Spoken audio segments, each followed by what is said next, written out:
Hi, I'm Calvin, and today we're going to talk tool. If you want to try a fun tool build that's got a strong theme and actually works in a game, then this might be for you. If you're into min-maxing versus multiplayer or cutting-edge optimizations, then you're only going to end up disappointed. Sorry, but this one's for us casuals. But before we crack on, we should really define what we mean by tool. We're going to create something that I like to call the Bastion State. We're not going to be living on a single planet, nor are we going to be the sole proprietors of a single system. Instead, we're going to carve out our own little patch of space, fortify our borders, and work on keeping our empire size to around 200. So why do we care so much about empire size? Well, it has a huge effect on technology costs. For every 100 empire size over the first, you have a 20% cost increase. That means an empire size of 1,100 gives you a 200% increase. That means you've got to generate 300k research to research a piece of technology that would normally cost 100k. With an empire size of 200, you've only got a 20% increase, so that same piece of technology would only cost you 120k research. If our technology cost is roughly a third of a comparable empire, we only need to employ a third as many researchers for the same effect. This has far-reaching consequences. Not only does that reduce the number of research worlds we need by the same factor, but also the consumer goods required to upkeep those researchers. This in turn is a similar reduction in the number of POPs we need to allocate to produce those consumer goods, not to mention the other things in the chain such as gas, energy credits and food. On top of all this, a low empire size has a similar impact when it comes to the cost of traditions, edicts, campaigns and artifacts in our Grand Archive. These will all have a dramatic reduction in cost, and as such we can do a lot more with a lot less. So preamble over, let's make ourselves some sort of faction. We're going to pick these fox dudes because they're pretty cool, and then we're going to call ourselves the Foxonites. Now we're going to use a name list, we'll go for this one, and we're going to pick some traits. Now we are going to pick Thrifty because we're going to need to use a trade-based empire for this. I'll explain why in a minute. We're also going to pick Intelligent because it's just generally really good, and we're going to pick Natural Engineers because I think engineering research is the most important for us. This puts us -3, so we're going to have to pick a couple of negatives. Now we're going to go with let's not go with that.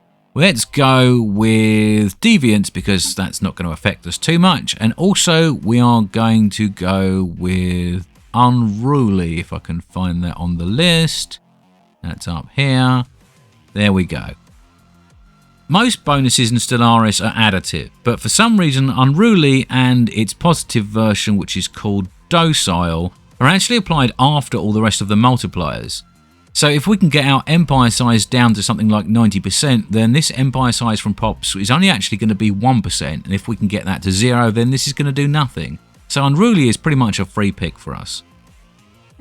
Now let's look at our planet. This doesn't matter, but we do want to call our home world something like Foxconn Alpha. There we go, and we'll call our star Foxconn.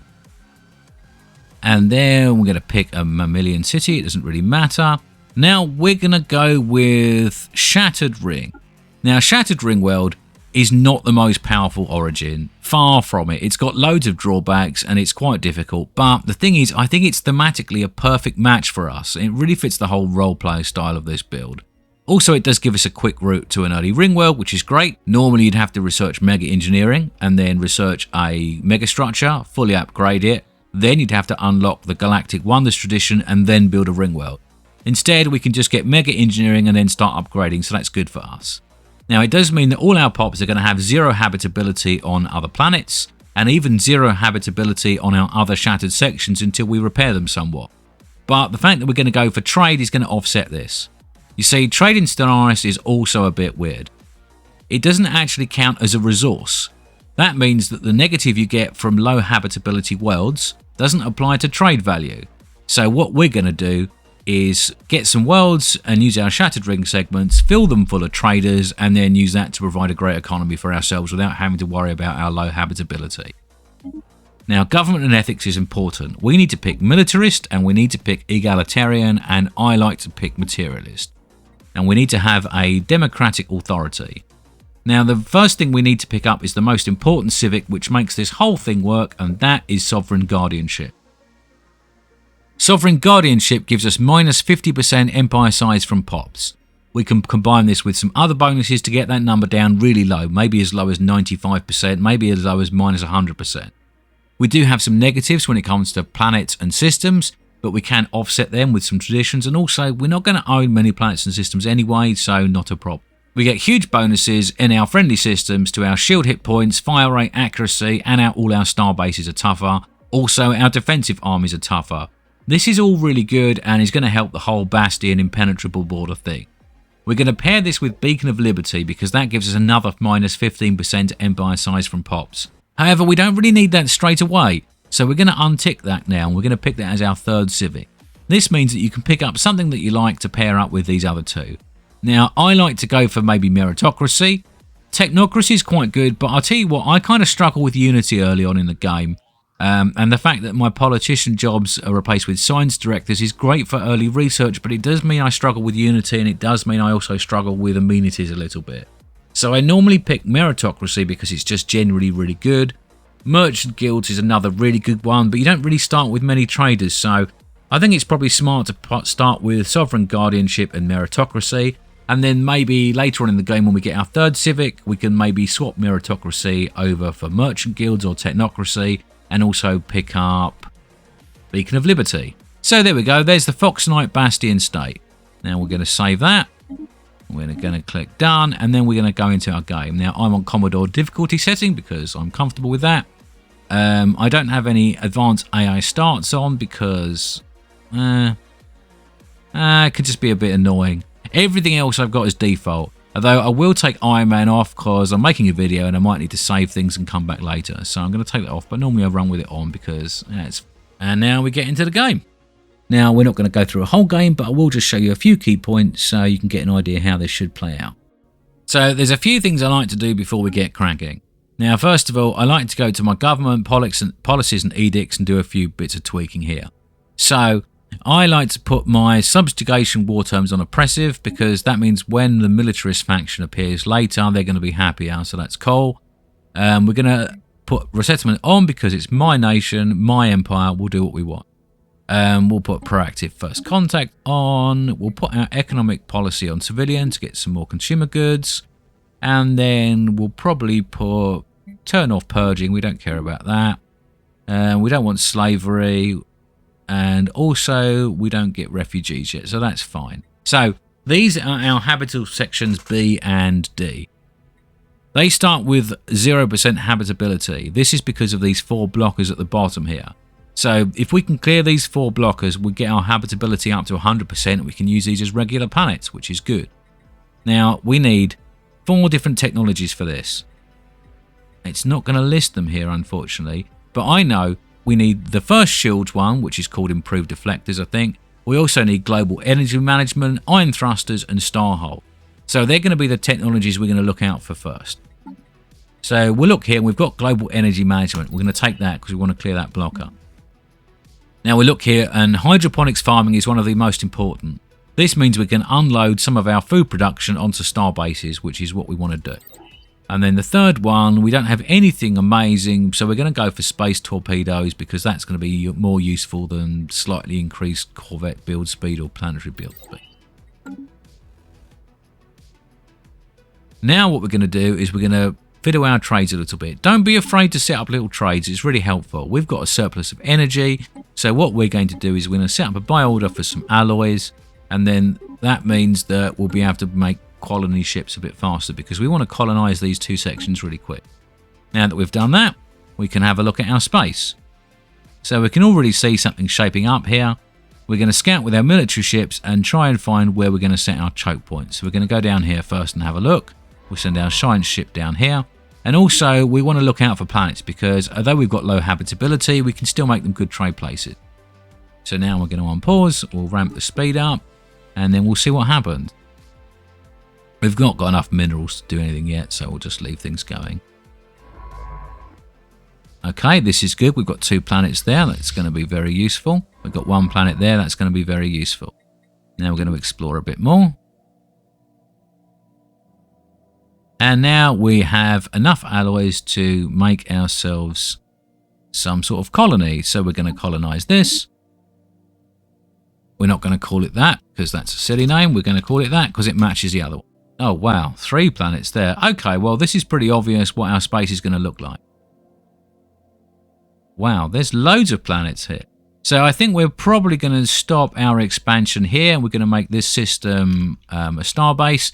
And I think we're probably going to do the same over here, but we need to just check what's going on down there first. So let's send our ships down there. And then we're going to come back and we are going to start surveying. Now, our first tradition, I like to go with expansion first, mostly because of colonization fever, which gives us an extra pop when we settle somewhere. This is going to be really useful for us because our pop growth is going to be initially quite small. And if we're going to colonize 6 planets or 6 different colonies, then that's 6 extra pops we weren't going to get. Now I've got some minerals. What we're going to do is actually build an extra mining district on our capital because there's never enough minerals coming in, so that's going to be useful there. So it looks like we're going to have 3 choke points to worry about. This system here, and then probably this system here, and then this system here, and then we're going to occupy all of this, and then we're going to live there for the rest of the game, and that's going to be awesome. Now, we normally don't go around and capture all these minerals early because we're very short on them. But if we get a single very large deposit, normally bother with that. So that's good. And we've got some more minerals now, so we're going to pop a research labs down. We've also got our first planet, and we've got 2 pops, which is good, but we can't do anything yet with it yet. But we can. Now, this is important. So if you look on our pop growth, we get minus 50% from planet habitability. Can't do anything about that. But if you look, we've also got minus 2.7 from high pops. This is because pop growth is affected by the amount of expansion room left on the colony. And expansion room is calculated from the number of housing you've got and the number of available districts that haven't been built yet. So what we need to do is clear some blockers off here. That will remove this minus 2.7 huge negative from high pops, and then we'll get a lot better pop growth. So on our shattered sections, we've actually got 2 of these districts on the top we can remove. 2 of these blockers, rather, from the top we can remove. They cost only 250 energy each, and that's going to really improve. Now, when we get another tradition unlock, I'm not going to actually get any more expansion yet. What I'm going to do is go into Mercantile and pick that up, because that's going to make our trade a lot better. So what we're going to focus on now is basically just improving our space. We are going to scout a little bit more.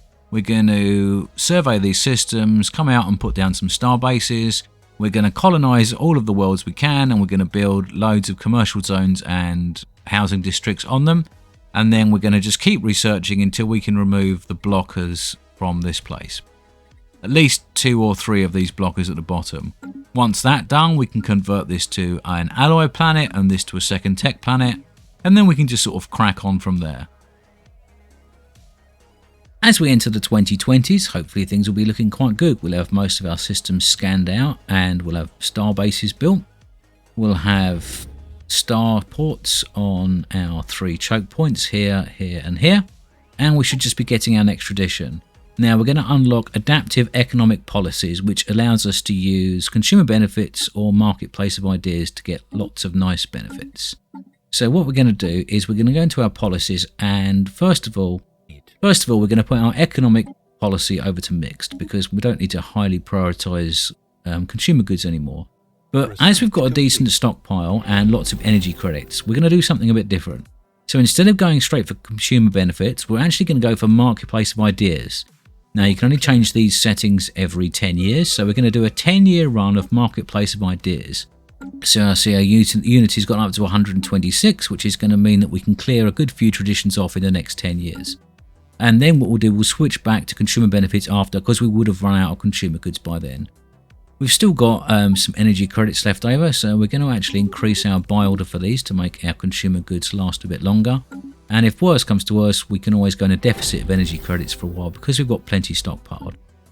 We can ramp that up even higher, and as we get more trade come in, that will become less of a problem. By the time we get into the 30s, we've staked out our little corner of the galaxy. We don't intend to really take any more territory, and we're actually going to give up these 2 once we've finished with our precursor rubbish. Now we've got star bases at all of our choke points, and also we've got star bases at anywhere that might be a colony because we need them for our hydroponics bays, and also I like to run a couple of hangar bays to deal with any void worms or something that might show up. So now we've got a new tradition available. We're going to complete our expansion tree. And we've already picked up Courier Network, so our empire size from planets and systems has come down a little bit, which we can see up here. And we're going to take this, and then we get our second Ascension perk. Now, I took Technological Ascendancy first, because it's just generally good. The second one, I'm going to go with Imperial Prerogative, because none of these are massively important to me. I don't really care about all of this stuff. So that will stack with our existing bonuses and mean our empire size from colonies will go down, which we can see has taken us down to 171, which is quite nice. For the next tree, I'm not sure what we'll pick up. We definitely want to get Domination, and we definitely want to get Harmony, because both of those have got empire size from pop reduction, so they're really important to us. I also like to take Discovery, and I also like to take Unyielding, because that's good for our whole defensive Bastion Fortress thing. The last one is pretty much up to you. I differ on each run, depending on how I'm feeling. So we've already converted these. We've actually got 2 of the blockers removed already, the bottom 2, although we've still got 2. But that's bumped our habitability up to 50%, which makes it a bit more of a usable planet. So I've converted the first one to a forge world. I've got a couple of industrial districts and an alloy foundry. And the second one, I'm going to convert that to a full tech world. So we've just got started on that. As such, we're in quite a big consumer good deficit. I know that only says -8, but we are buying 50 a month. So we're going to actually have to shift our policies over now, because I think we've kind of outrun how much we can get away with the Unity side. So if we go into our policies and edicts, we can switch over to consumer benefits. That will give us a huge amount of consumer goods, which means we can take off that huge buy order, and we can add our alloy buy order back too. That should sort out our economy somewhat. Planet-wise, I'm just going ahead and colonising anything I can get my hands on. All of them are going to be urban worlds, because like I said, 0 habitability, not much else we can do. So let's pop this one over to a urban world. And we've already got a district, and we've already got a commercial zone, so all we need to do now is make sure we go to pop, get rid of those rubbish colonist jobs. And there we go, that's all making a load of trade, and now our economy is looking really healthy. So let's jump ahead a bit into the 2060s. We've been using the last 30 years to do lots of consolidation, conduct plenty of surveying and expansion and research and all of that lovely stuff. We've built up our original urban worlds quite nicely, and we've also unlocked all of the blockers, well, all but the last blocker on our 2 Shattered Ring segments, so their habitability is now 100%. We've got one of them kicking out a decent amount of alloys, and the other one is turning into quite a nice research planet. We've also got our home research segment going pretty nicely, and we have also got ourselves a vassal. So when we scouted out this area here in Rigel, we found that we had a pre-FTL civilization. We invaded them to convert it to our empire. This gave us access to some pops that we didn't normally have. This species, unlike our species, could actually live on normal planets properly. So what we did is we used that access to that species to build some colony ships. We colonised a couple of planets so we can do some extraction and make some farms. And then what we did is this bit of space we had to capture to do these archaeology sites and get them in the first place. We transferred that all into a sector and created a vassal based upon them. So they're now our Scalarian vassal. They love us. They've got all loads of loyalty. That's all going up.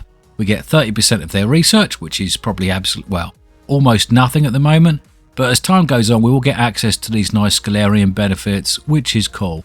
And also it means this bit of space here will be all occupied by someone. No one else is going to sneak up to the borders. So that's good with us, and we can sit in our original bit of space here. We've settled at a total of 15 systems and 9 colonies.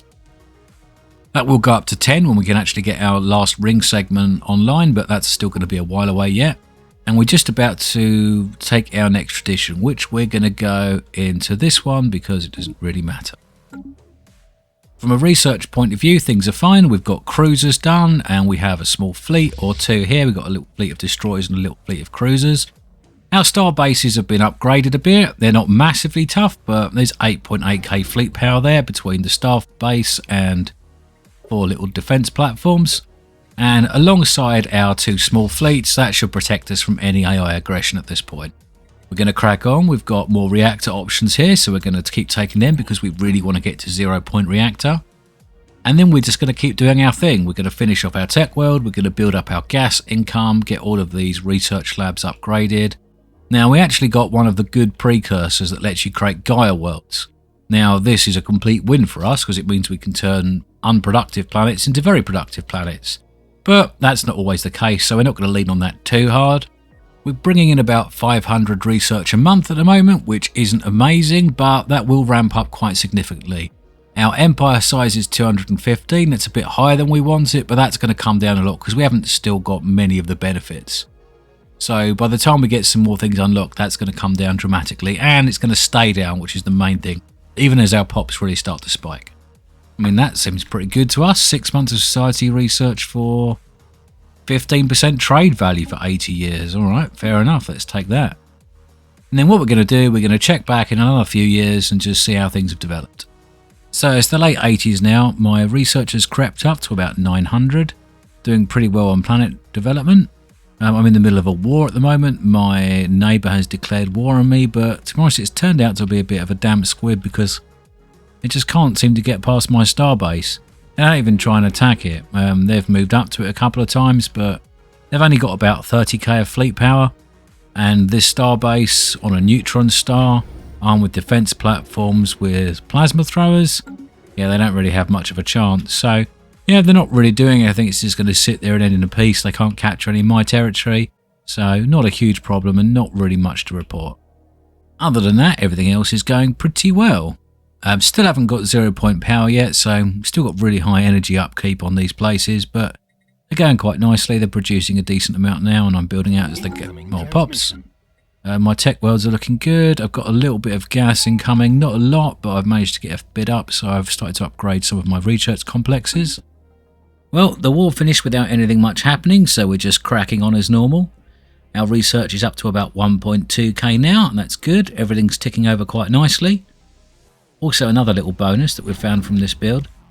We've got a 90% reduction in starbase upgrade cost. This means we can build and upgrade as many as we like, which is really nice. We're just going to keep upgrading these because the more star fortresses you've got and the more citadels, the more chance you have of rolling the mega engineering technology. So we're in the 2300s and things are developing. Our research is steadily creeping up. We're producing more and more rare resources now, which is good. Our empire size is staying nice and low, even though we're just about to hit 400 pops. And we've got lots of nice productive planets. We've also started to get some orbital rings on those planets so that we have the Giga Mall to give ourselves more trade value and more amenities from the clerks there. We've got a starbase here, that's about 90k. We've got another starbase here, that's about 90k too, so that's going to be pretty good. And we've just moved our fleet into a first void worm here. We are outfitted with lots of missiles, lots of point defense, lots of advanced strike craft, so that's all looking good. We're doing pretty well on the traditions. I've not got discovery yet. I'm not sure if I'm going to get it at this point. Probably will when I need more consumer goods. But we're going to go through statecraft at the moment because, well, it's just really, really good getting all that extra XP for your councillors. So we're just going through the statecraft tradition. We've not got mega engineering yet. Unfortunately, it's just down to luck and you've just got to wait to get it. We've got all the prerequisites. We've got plenty of citadels. We've got plenty of star bases. We've got 0 point power done. So our shattered rings are doing pretty well. I think we've actually removed all of the blockers off those now. Let's have a look. That looks all good. No blockers. So we're just waiting for the research to come up. We've got battleships and everything, so that should all be good. And our research is going quite quick, because although we've only got 1.5k, well, more like 1.6k coming in, our empire size is still only 225, so we don't need too much research. So we're just going to get some of these blocker clearing technologies. We've got a pretty powerful starbase there. We've got lots of alloys, so you know what? Let's add on some more defense platforms. What I use against the AI is these defense platforms here. They've basically just got swarmer missiles, which means they go through shields. And we use this because it combines well with the strike craft that we've got on the starbase. And we generally run carrier fleets at this point in the game, so it all just ignores shields and works pretty well. The only exception is if I've got a starbase on a neutron star where there's no shields. For that, what I'll do instead is I'll run defense platforms that have got plasma accelerators. Later in the game when things are long range, I'll change it up to neutron launchers, but not got them yet.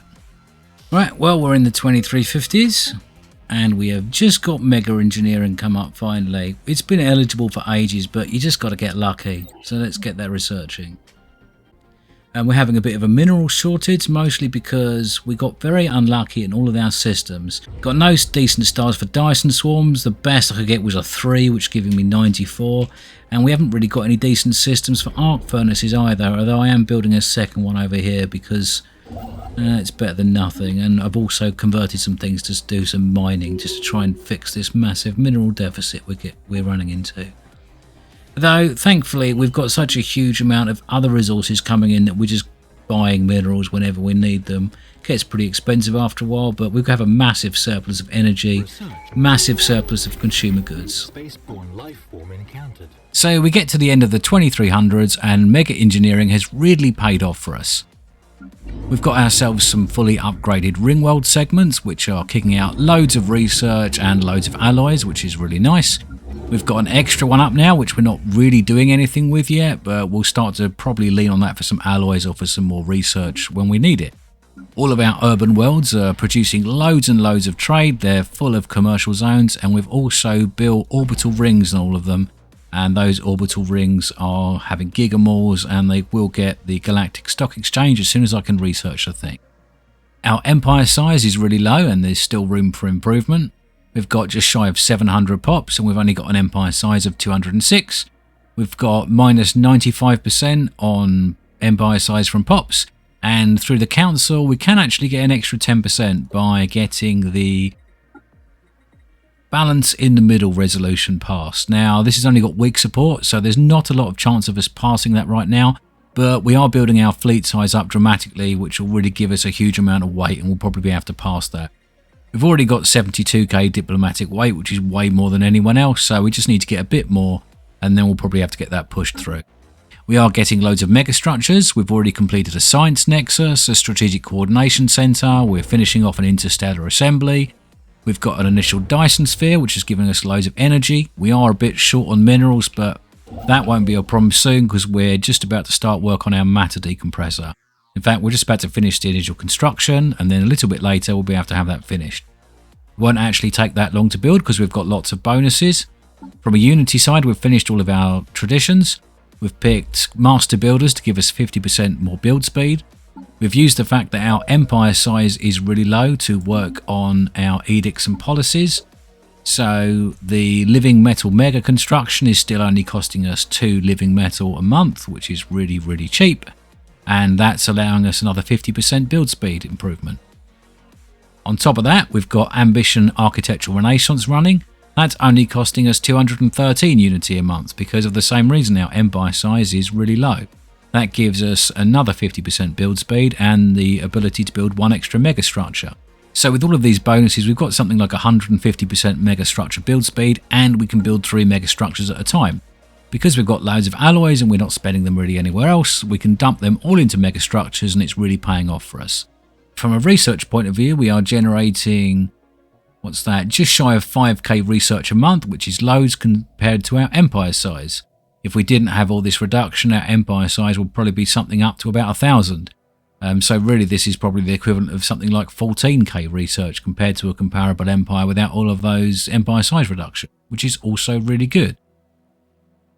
Defensively, we're really strong. We've got quite a few fleets kicking around our home system that are all very powerful. Also, our star bases are protecting us well. So this one is 250k of fleet power on its own. Research complete. So it might not be able to defeat an Awakened Empire fleet or a Crisis fleet on its own, but you combine that with all of the fleet power we got and we are very well protected. We've not got any hyper relays up, just because we don't need any, because we've got gateways in all our key systems. You can see each one of our border systems has got a gateway. We've got a gateway in our shipbuilding system and the shipbuilding system next to it. And we've got a gateway that goes to this little black hole, which is kind of off of our space, but I took that because I wanted somewhere to build a matter decompressor. So, as you can see, this thematic and fun little empire build punches way above its weight when it comes to the size on the galactic map. I don't think there's any much need for us to crack on much further with this. I think you probably get the general picture by this point. Just remember, you never know what you're going to get in a Stellaris playthrough. Sometimes you'll get loads of planets, and sometimes you won't get any. Sometimes you'll get Gaia worlds, which are easy to populate, and sometimes you won't. If you don't get many planets, well, that's what orbital habitats are for. You don't need to populate them for the whole game. You can always fall back on ring worlds later on when you get the technology. You won't often get lucky enough to get the Bowl precursor and be able to create Gaia worlds, but there's plenty of other ways to get habitable worlds. Invading pre-FTL worlds is a great way to do it. And then suddenly, not only have you got a world, you've got a load of pops that can live there. Maybe they can also live on the other planets around you. You can also use migration treaties, there's also refugees, robots, there's loads of options. Focus on what you can do and don't worry about what you can't do. So I think we'll wrap that up there. If you enjoyed this video, then click the like button. And if you've got anything to add, then leave me a comment or come say hi on the Discord. And as usual, if you want more of this sort of thing, then subscribe to my channel and I hope to see you back soon.